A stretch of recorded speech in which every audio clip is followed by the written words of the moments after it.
This transmission is happening on January 22nd, 2025 at approximately 3 p.m. Eastern Standard Time. I'm so excited that I've already come in contact with a few of you. Our efforts cannot be futile. We need to come together more than ever. My purpose with these transmissions is to hope to spark some sort of awakening within your soul. Because yes, the ascension process is underway. It's not necessarily everything that you might think it is when you listen to various things on YouTube. And I'm going to tell you right now that while resources like YouTube have been so wonderful in my life, I use it with great awareness, and what resonates is truth. Words deceive, words will lie to you, truth does not. It has a feeling, it resonates within your soul. What's important to understand, and part of today's transmission, is our intuition. Intuition is our guiding force. However, depending on your programming as a human, what your childhood was like, what choices you continually choose to make, and patterns that you see, your intuition can deceive you when you're not fully awakened. Your intuition can serve your subconscious, which is the story you tell yourself of who you are. Simple things on how you get up in the morning, and you don't have to think about how you're brushing your teeth or driving a car, because these things are programmed into your physical being. That's the same with our reactions, with our choices. These things have been programmed just as much, so that we don't have to constantly think about these things. So your intuition can serve your subconscious, because the subconscious story you're telling wants to continue. It simply wants to be. And if you decide that you're going to make changes in your life, you have to be aware that your subconscious and this story may battle you. Most of our programming has come from the opposition. And I believe the saying is the devil's greatest trick is that no one actually believes in him. That is frightening. Think of the power in being unseen like that. Is that no one believes in him. I've probably botched exactly how that goes. But the opposition is real, and the sooner that you come to terms with this, the sooner you'll start to identify the areas where you've been targeted in your life. This is not to become a victim, because victimization and self-pity is one of the lowest energetic forms. While all of us can go through difficult times, those difficult times need to be alchemized and changed into something new, into a lesson learned. This can be hard, especially when you experience repeated offenses over and over again. You can feel stuck or like you're drowning, and the truth is you're being forced down into lower density as your energy is literally being drained out of you and harvested for the opposition, who needs your energetic creative powers because it has none of itself. It's an imbalance of this evil that does seek to keep us here in order to keep its own creation flourishing. And it will move its creation somewhere else if enough people wake up, and we're not going to allow that. That's why we're here. It's not enough to just sit passively and raise your vibration and do you is the best thing ever. We are far past that toxic spirituality of you just stay positive and only look at the positive. Discernment is great judgment. You don't want to give focus to things that'll distract, because those things could be created. However, you want to open your heart and the possibilities that there are people that need you to serve them. If this is more than one, or maybe this is the first transmission you heard, this is definitely not for everybody, okay?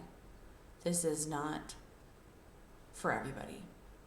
And that's okay, because some people won't resonate with that feeling of knowing that they're here to do more. They're here to be something bigger, because you are. There's a concept of being chosen, which is so misused, and often people who have some sort of spiritual awareness will go into this ego mindset of they're the Messiah, they're they're, the next big ascended master, and really that just lets me know that that's their identity seeking ego validation, right? So what I'm asking for you to do is not consider that you are better than anyone. Consider yourself humbled. You can consider yourself brave because you chose to come here. You have been here for many life cycles, most of you. Some of you have just gotten here as a rescue mission. Rescue for the rescue mission, if you can believe that. I need you to hang on, okay? I feel you. I know you guys are closer. You're frustrated. Things don't make sense. They will soon. Don't worry about who's being elected, not being elected, what celebrity's doing that. This is time for you to focus in on you. Time to go within you. Okay? Harness what energy you are giving away. A lot of it you probably don't know. Focus your attention on being who you feel you are meant to be. Okay? And what do I mean by that? We often think because of lack of resources or relationships or whatever the case may be externally that doesn't reflect who we know that we are. Okay? That's okay. All right? That's okay. Because today, you're going to spend time with yourself. You're going to sit in who you are and accept yourself. This is so important. I can't stress this enough. You need to learn to care and love for yourself because you are a warrior. There is no one coming for us. It is here and now, and it is us. We are not going to just be saved, and it's not a Hollywood movie. Romance is not the answer. If you've been down the twin flame route thing and now you're here because you know life is so much more than a romantic partner. If that's another distraction, another person, what it is that you're really feeling is how you feel about yourself when you're with someone like that. I need you to learn how to create that within yourself without that person. Everyone's been there. Everyone's been looking for, I don't know, I hear all these terms, SP, soulmate, twin flame. Guess what? You're your SP. You're your twin flame. You don't need anybody else. That's not what you're here for. Now, while love can be completely beautiful, I'm not telling you to cut yourself off to love. No. But it is time to evaluate who is in your life.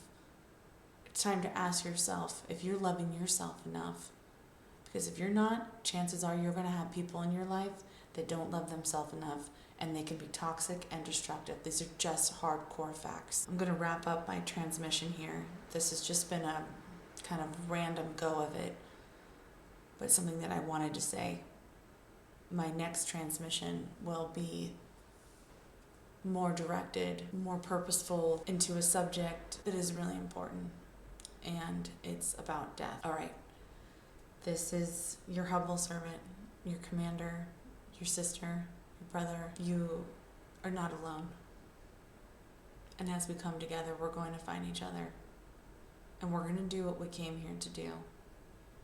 And that is to be brave. That is to take action, not to sit back passively in life. It is to open our hearts and to walk emboldened with love and know that we have the strength to create.